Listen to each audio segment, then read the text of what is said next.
ఇది పెళ్ళి కాని అబ్బాయిలకి, మన మిడిల్ క్లాస్ అబ్బాయిలకి నేను ఏం చెప్తున్నానంటే, పెళ్ళి చేసుకోవాలని మీరు అనుకుంటున్నారు కదా, అప్పుడు మీ దగ్గర డబ్బులు ఉండాలి. పెళ్ళికి అయ్యేంత ఖర్చు ఉండాలి. మళ్ళీ తర్వాత కొన్ని పైసలు మీ దగ్గర ఉన్నాయి అనుకోండి, అప్పుడు పెళ్ళి చేసుకోండి. ఎందుకంటే అట్లా చేసుకోలేరు, మీ దగ్గర ఏ డబ్బు లేదు, పెళ్ళికి అప్పు చేసి ఆ తర్వాత మళ్ళీ అప్పు తీర్చడానికి కష్టపడుతుంటే ముందుకు వచ్చే ప్రాబ్లమ్స్ వల్ల మీరు ఇప్పుడు మన ఆమెకి హెల్త్ ప్రాబ్లం లేకపోతే సడన్గా ప్రెగ్నెన్సీ వస్తుంది మీ వైఫ్కి, అప్పుడు మీరు ఏం చేస్తారు? ఈ అప్పే ఉంటుంది మీకు, మళ్ళీ ఆ అప్పు చూసుకోవాలి. అప్పుడు ఇంకో అప్పు అవుతుంది. ఆ అప్పు అప్పు అప్పు అట్లా అప్పు పెరిగిపోతూనే ఉంటుంది.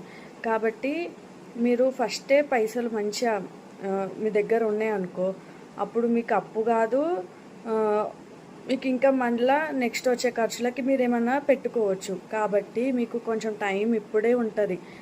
మీరు ఏమన్నా పైసలు జమ చేసుకోవాలన్నా చేయాలన్నా, పెళ్ళైనాక మాత్రం జమ చేయడానికి ఉండదు. ఇప్పుడున్న ఈ సిచ్యువేషన్లో అస్సలే సాధ్యం కాదు. అన్ని రేట్లు ఎక్కువ పెరిగిపోయినాయి. ఎందుకు ఈ విషయం చెప్తున్నా అంటే, ఇప్పుడు పిల్లలు పుడతారు, వాళ్ళకి ఏదైనా సడన్గా జ్వరం వచ్చింది అనుకో, మీ దగ్గర ఏం పైసలు ఉండవు. ఎవరు అడిగిన ఇయ్యరు మనకి పైసలు. అప్పుడు అప్పుడు తెలుస్తుంది మనోళ్ళు ఎవరో వేరే వాళ్ళు ఎవరో. ఒకవేళ ఇచ్చినా కూడా ఎవరైనా ఎంతగానో మన ఇస్తారు. కాబట్టి పెళ్ళి చేసుకునే ముందు మీ దగ్గర పెళ్ళి ఖర్చు అయ్యేటట్టు, లేకపోతే పేరెంట్స్ చేస్తే మంచిది ఇంకా. కానీ మీ దగ్గర కొంత అమౌంట్ ఉన్న తర్వాతనే మీరు పెళ్ళి చేసుకోవాలని అనుకోండి. ఎందుకంటే అనుభవంతో మేము చెప్తున్నా, నేనైతే అనుభవంతో చెప్తున్నా.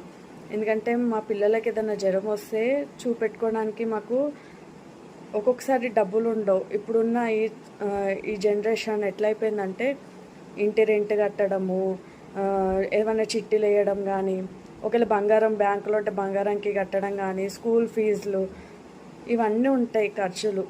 కాబట్టి ఇవన్నీ చూసుకోవాలంటే మీరు మంచిగా ఫైనాన్స్గా పైసలు మీ దగ్గర ఉండి మంచి జాబ్ ఉంటేనే పెళ్ళి చేసుకోవాలి అని నేను అంటున్నాను.